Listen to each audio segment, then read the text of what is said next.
한국은 인도네시아 대신 UAE, 폴란드, 말레이시아, 사우디아라비아 등 한국 무기 수입에 적극적인 나라에 KF-21을 수출하자.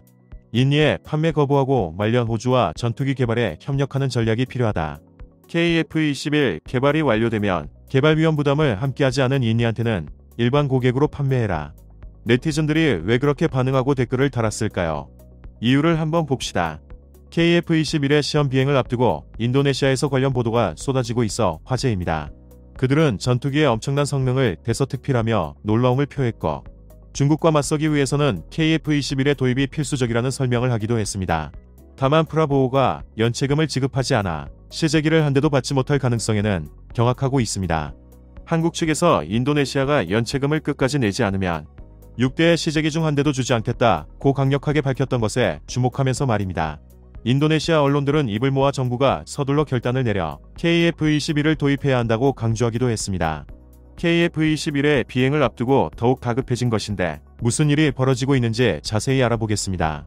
지난달 CJ-1호기의 엔진 가동 시험은 전 세계의 이목을 집중시킨 바 있습니다. 분홍빛 화염이 세차게 뿜어져 나왔을 때는 모두가 감탄사를 연발했을 정도입니다.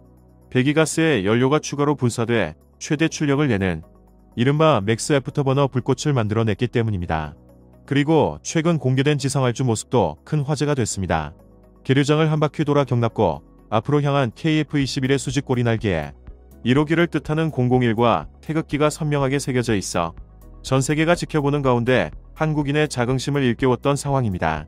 최초 비행은 빠르면 19일에 진행될 예정이나 날씨를 고려해 당일에 결정하는 것으로 나타났습니다. 시험 비행 때는 경비행기 속도인 시속 약 400km 정도로 날며 30에서 40분간 사천 상공을 선회할 예정인 상황입니다. 그렇게 첫 비행에 성공하면 공군과 카이 소속 조종사 4명이 6대의 시제기를 몰고 앞으로 4년 동안 2200여회의 테스트 비행에도 돌입한다는 계획입니다. 그렇게 최종 완성 단계에 들어서면 세계 8번째 초음속 전투기 개발국이 되는 것입니다. KF-21에는 볼트와 너트를 고정하기 위한 구멍만 10만여 개가 존재합니다. 이를 위해 내구성 시험이 한창 진행되고 있습니다. 실제 상황에 맞먹는 압력을 10만 번이나 반복해 날개의 손상 유무를 확인하고 이를 통해 전투기 수명이 30년이지만 75년까지 견디는지를 시험하고 있는 것입니다. 2028년까지는 공대공 무장을 갖춘 40기를 우선 양산하고 2032년까지 공대지 무장 등을 포함한 추가 80기를 생산하겠다는 계획입니다. 총 개발비만 8조 8천억 원 정도인데 120대 양산 비용까지 포함하면 총 사업비는 18조 원 정도가 드는 상황입니다.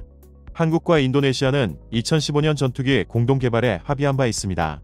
총 8조 8천억 원의 사업비 중 인도네시아 측이 20%를 부담하기로 했던 것입니다.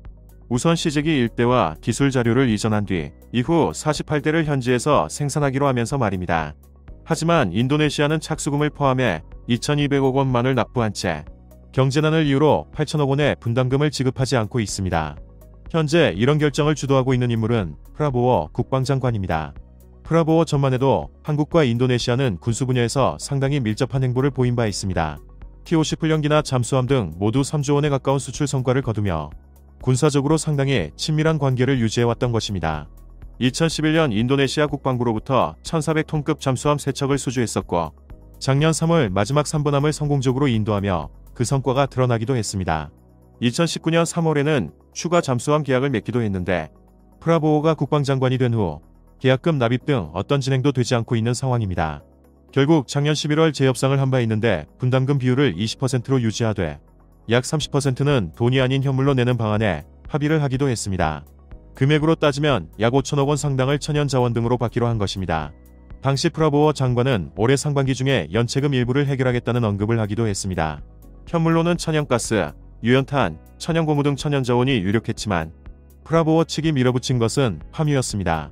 인도네시아 현지 언론에서도 파묘로 제공될 가능성을 대서 특필했고 이는 전세계 외신에도 집중 보도되며 화제가 됐을 정도입니다. 인도네시아의 파모일 생산량은 전세계 59% 정도인 4,600만 톤으로 말레이시아 25%, 태국 4%보다 월등히 많은 양을 생산하고 있습니다. 즉 남아도는 파묘로 전투기 구입 대금을 치르려 했던 상황입니다. 하지만 그 후 파묘 가격이 지속적으로 오르자 프라보워의 태도는 돌변했습니다. 한국으로의 파묘 제공에 침묵으로 일관한 것입니다. 한국에 파묘를 줄 경우 막대한 수익 기회를 놓칠까 우려하면서 말입니다. 실제로 인도네시아는 파묘 수출로 막대한 이득을 얻고 있습니다. 지난달 수출액은 260억 달러로 전년 대비 40%가 늘어났고 이로 인한 무역 수지 흑자는 50억 9천만 달러를 기록하기도 했습니다. 그중 파묘로 인한 흑자는 27억 4천만 달러 약 3조 6천억 원나 됐던 상황입니다. 상반기 전체로 봤을 때도 인도네시아의 무역 수지 흑자는 250억 달러 33조 원 이상입니다. 즉 약속했던 파묘도 주지 않고 33조 원 이상의 흑자를 보면서도 8천억 원을 갚지 않는 것은 다분히 의도적이라는 분석입니다. 그럼에도 인도네시아는 예산이 부족하다며 좀 더 기다려달라는 언급을 하고 있습니다. 하지만 이 또한 거짓이라는 것이 금세 드러난 상태입니다. 올 2월에 프랑스 측으로부터 라팔 전투기 42대를 구매하기로 합의를 했고 스코르피엔 잠수함 2척에 대한 구매 의향 MOU를 체결했기 때문입니다. 항공기와 무기를 합쳐 81억 달러 약 9조 6천억 원 정도를 쓰겠다는 것이었습니다. 라팔 전투기 6대는 계약 체결일로부터 56개월 안에 인도받기로 했으며 현재는 해당 전투기를 담당할 조종사 선발과 훈련을 진행하고 있는 상황입니다.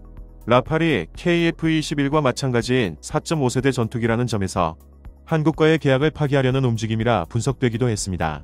그런데 인도네시아의 황당한 행동은 여기서 끝이 아니었습니다. 해당 발표 후 몇 시간 만에 미 국무 쪽에서 140억 달러 규모의 F-15EX 전투기 36대에 대한 인도네시아 판매를 승인했다고 밝힌 것입니다. 그리고 올 5월 인도네시아 공군 참모총장이 미국을 방문해 구매 논의를 했던 것으로 드러났습니다. 결국 돈이 없어 KF-21 분담금을 못 내겠다고 한 것은 가짜였던 상황입니다. 현재는 카이 본사의 자국 기술진과 공군 조종사 39명을 파견해 논 상태인데 향후 한국과의 계약을 파기하고 여기에 투입했던 인력으로 프랑스나 미국 전투기 운용을 맡길 것이란 우려가 나오는 것도 이 때문입니다. 하지만 KF-21의 놀라운 성과가 지속 드러나자 다급해진 쪽은 오히려 인도네시아입니다. 갑자기 KF-21에 대한 보도를 쏟아내며 숟가락을 얹으려는 모습을 보이고 있는 것입니다. KF-21이 베이비 랩터라는 별명을 얻게 될지 누가 알았겠는가 라며 놀라움을 표했고 39명의 인도네시아 기술진이 보람의 프로젝트에 참여하고 있다는 소식을 대서특필하기도 했습니다. 실제로 KF-21은 미국 F-22 랩터와 유사한 형상을 하고 있습니다. 그들은 특히 중국을 의식하며 꼭 KF-21이 필요하다는 반응을 보이고 있는 상태입니다. 현재 인도네시아가 보유한 Su-27이나 F-16으로는 중국과 싸워 이길 수 없기 때문에 KF-21이 반드시 투입돼야 한다면서 말입니다. 그들은 한국 전투기가 강한 이유로 이사 레이더를 가지고 있는 점을 강조했고 KF-21에 장착되는 미사일이 중국과 러시아 항공모함을 격침시킬 수 있을 것이라 기대하기도 했습니다. 실제로 중국 또한 한국의 전투기 개발에 촉각을 곤두세우고 있습니다. 중국이 소유한 3세대와 4세대 이상 전투기는 약 1400km. 이런 것들은 4.5세대 KF-21이 뜨는 순간 무용지물이 될 수 있다는 것입니다. 중국은 이사 레이더 등 통합 전자전 시스템에 깊은 관심을 보였는데 중국이 개발한 이사 레이더보다 우수하다며 경계감을 드러내고 있습니다. 그리고 KF-21에서 또 하나 경악한 부분은 한국이 2인승 전투기를 벌써 개발하고 있다는 것이었습니다. 중국의 한 군사 전문 블로거는 한국인은 너무 빨라. CJ-3호기와 4호기가 공개됐고 2인승 모델도 있었다. 며 놀라움을 표하기도 했습니다. 2인승 설계가 무인기 군집 작전을 지휘하려는 목적으로 보인다면서 말입니다. 실제로 한국은 스텔스 무인 전투기와 연동하는 형태의 멈티멈트 도입을 추진하고 있습니다. 중국은 자신들이 자랑하는 제22 1인승에서 2인승으로 발전하는데 거의 10년이 걸렸다는 점에서 한국의 속도는 말도 안 된다는 반응을 보이고 있습니다. 그리고 중국은 한국이 각종 미사일을 마음대로 장착할 수 있는 점에도 주목하고 있습니다. F-35 등 미국 전투기에 국산 미사일을 장착하려면 소프트웨어 개발과 관련한 수백억 원 이상의 돈을 지불해야 하는데 KF-21에는 이런 제약 조건이 없다는 것입니다. 7.7톤의 무장 능력에 향후 초음속 공대함 순항미사일이 장착될 예정이라 최근 중국이 진수하고 있는 항공모함에 최대 위협이 될 것으로 분석한 상황입니다. 한국은 4.5세대를 넘어 5.5세대로 나아가기 위한 준비를 진행하고 있습니다. 2030년대 말을 목표로 스텔스 도료는 물론 내부 무장창을 갖추려 하는 중입니다. 이런 기술력을 알아본 해외 많은 국가들은 한국 전투기 구입에 높은 관심을 보이고 있습니다. 지난해 말 슬로바키아는 한국과 경공격기 FA-50 수입을 위한 MOU를 맺기도 했으며 폴란드, 체코, 헝가리 등 동유럽도 비슷한 협력을 타진해 오고 있습니다. 게다가 최근 아랍에미리트 국방장관도 카이를 방문해 KF-21에 관심을 드러낸 바 있습니다. 이외에도 말레이시아, 필리핀, 태국, 세네갈로의 수출 가능성도 열려있는 상태입니다. 인도네시아가 비협조적이어도 최고의 전투기를 만들고 있는 한국. 더 이상 인도네시아에 연연하지 말고 독자적으로 완성해 내길 바랍니다. 다음은 관객들의 댓글입니다. 당연한 거 아니야. 시간 끌지 말고 계약 해지 조건이 되었으니 파기 강행이 정답. 7월 19일 계획된 비행시험 결과 성공 시 다른 많은 국가가 공동개발 참여 확대는 불보듯 뻔한 상황. 정상적인 카이의 경영 전략을 세우기. 또한 무능한 경영진 교체도 불가피. 26년까지 완불안되면 기체인도 안 해주면 그만임. 앞으로 4년 남았구나. 나쁜 선례를 만들지 않기 위해 인니의 양아치 버르장머를 고쳐줘야 합니다. 아니 그럴 필요도 없이 인니 프라보오가 우리를 무시했대. 그냥 처음부터 없던 일로 무시해버리는 것도 한 방법. 어느 나라도 외국과의 정책에 있어서 장관 하나가 독단적으로 결정할 수는 없다. 프라보어 장관의 독단적 생각이 아니라 대통령의 생각으로 봐야 한다. 자기는 앞에서 살살거리고 악역은 프라보어 맡긴 것이다.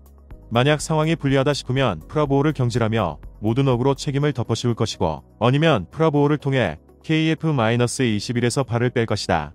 다른 유튜버의 말로는 현재 카이에 파견된 공군 소속 책임자인 모대령의 인터뷰에서 인도네시아가 계속해서 미납 상태로 간다면 일대의 시제기 인도는 취소가 되고 현재 한국에 파견된 인니의 조종사들은 시제기에 일체 접근은 물론 탑승도 금지된 상태라고 합니다. 이유는 조종석의 계기판에는 비행기의 모든 성능에 대한 정보가 있기에 인니에 유출이 될 수 있기 때문이라고 합니다. 그리고 카이에 파견된 기술자들은 기술 개발 인력이 아닌 조립을 하는 인력이라고 합니다. 만약에 인니가 미납금을 완납한다고 해도 시제기와 나머지 49대에는 한국의 4대 핵심 장비는 장착이 되지 않는다고 합니다. 4년 동안 2000회 비행할 거를 1년 안에 우리도 아직 알 수 없다. 정상적으로 이륙해서 안정적으로 잘 비행할 수 있는지 확인해야 하는 단계를 거쳐야 한다. 종이 비행기 똑같이 100개 접어도 멀리 날아가는 게 있고 눈앞에서 수직 낙하해서 바닥에 내리꽂히는 게 있습니다. 마지막까지 방심하지 말고 응원하는 마음으로 끝까지 지켜봅시다. 이제 얼마 남지 않았습니다. 우리 기술진들 모두 화이팅! 모두 화이팅!